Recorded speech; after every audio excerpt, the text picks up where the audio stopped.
Good morning mga kabitches ko dyan. At syempre ito, umagang-umaga po, pagkagising ko at pagkakapi ko po at pagkakain namin ni Tito Angel, ako po ay lumabas at nag-walking saglit.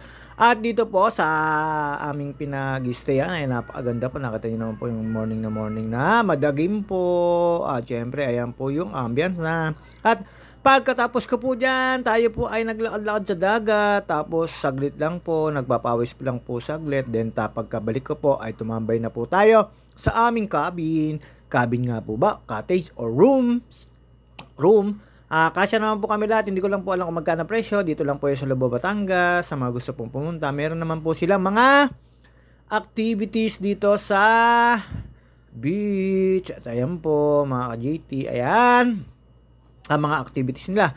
At pagkatapos ko po dyan, nag-ikot-ikot po ako. Medyo masama po ang panahon at medyo maalon po. Hindi na po tayo naligo. At yun nga po, syempre, ito na po yung last day namin. Ayan, nakita nyo naman po, napakaganda po. Lakad-lakad lang po tayo dyan. Naghahanap daw po ulit tayo ng isda.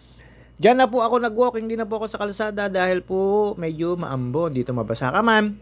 Ay, diretso ligo. Pero syempre, pakit-kit lang po tayo.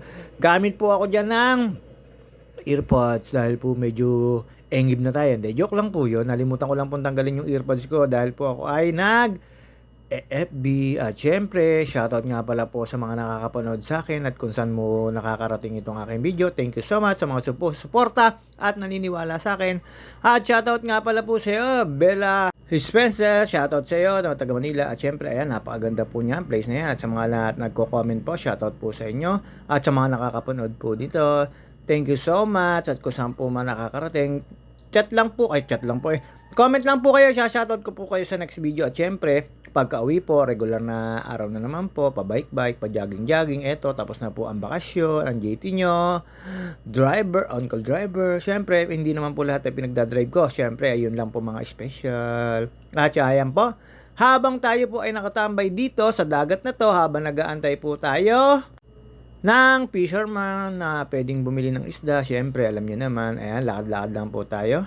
Nasa tabing dagat po talaga tayo nag-walking pero hindi po tayo pagpawisan kasi ang lakas po ng hangin. Nakita niyo naman po yung alon. Talaga naman pong sobrang lakas po niya lumampas sa mga maliliit na stone at yang buhangin. Ayan, nakita niyo naman po yan, no?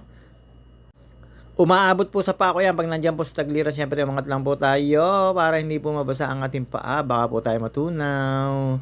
Tubig alat po siya, hindi po tubig tabang. At ito po ay Batangas City, Lubu po. At ayan, dito po ay medyo chillax lang po tayo. At after po namin dito, kami po ay pumunta po sa isang kainan. At ayun po, nakita nyo po yung mga kasabay ko. Ang babait po niya mga dogs na yan. Sumasama lang po sa kanya kasi napakain ko po sila. Yung mga sobra naming pagkain. Yung kanilang kinakain. Siyempre, hindi ko na po yun ipapakita. Basta mga dogs dyan ay napakain po natin yan ng mga, alam nyo na. At siyempre, ito, dire-diretso lang po tayo dyan. Habang nag-aantay po tayo dyan, nakatawid po tayo sa kabilang yun hanggang sa wala pong umahon na mangingisda at bukas na raw po ng umaga or mamayang gabi wala na po, pauwi na po kami. At after po namin dito, alam nyo na, tumambay lang po ako sa aming harap ng rooms at nagmuni-muni, nagchika-chika, nagpicture-picture at syempre para ipakita rin po sa inyo na nasa bagay si JT. De joke lang po yun, na ano lang po tayo. Ayan, pabalik na po tayo, medyo lumalakas na po yung ulan. At kaya po tayo ay bumalik na. Hindi naman to ay pinawisan ng gusto dyan dahil po nag-uumambon at malakas po yung hangin. At after po namin dito, at kami po ay dumiretso ng Tanawan City at kumain po sa isang sikat na at maraming nakain. Ayan, tumambay lang po ako dito saglit. Nagpiling po tayo, nagpa-video-video. Oy, muntik pa madulas kasi nakatapak ng madulas na rock o maliit na bato. At syempre, alam nyo naman, ayan, piling tayo. Kala mo bagong ligod, bagong gising lang naman. Habang tayo nag-aantay dyan ng mga maimamartes, wala po marites ngayon. Nasa malayo po tayo, mga ka-JT. At syempre, alam nyo naman, shoutout sa mga taga Pansol, Calamba City. Shoutout sa inyo. At ayun nga po, eto, tayo ay nakatambay po dito sa taas po ng aming pinag-i-stayan. Ayan po, ganyan po kalaki yan at ganyan po kaganda. Siyempre, pag ganito kaganda, maganda rin ang price. Pwede ho kayong pumanik dyan. May attic po yan, meron pong tambayan, meron po naman mas malaki dyan. Watch your head, ibig sabihin, panoodin nyo raw yung ulo nyo. De, joke lang po yun. Baka kasi mauntog pa kaya yan. Nasa taas po tayo. Nakita nyo naman po gano'n kasarap. Pero hindi po ako tumambay dyan dahil nag-aambon. Doon na lang po ako tumambay sa may kababaan. At syempre mga ka-JT, habang tayo ay nag-chill dyan, inaantay ko lang po sila matapos. At medyo mamaga po yan.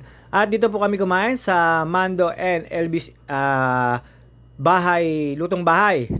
Dito po yan sa Tanawan. At syempre, alam nyo na, JT, napasagad ng kain. Kaya medyo tayo ay lolobo ng konti. Ayan, ganyan no kasarap at ganyan kaganda po. At ganyan po karami na kanya. Konti pa po yan. Pero nung kami na po ay ang dami na po. At ayan po yung mga pagkain. Siyempre, alam nyo na ang JT.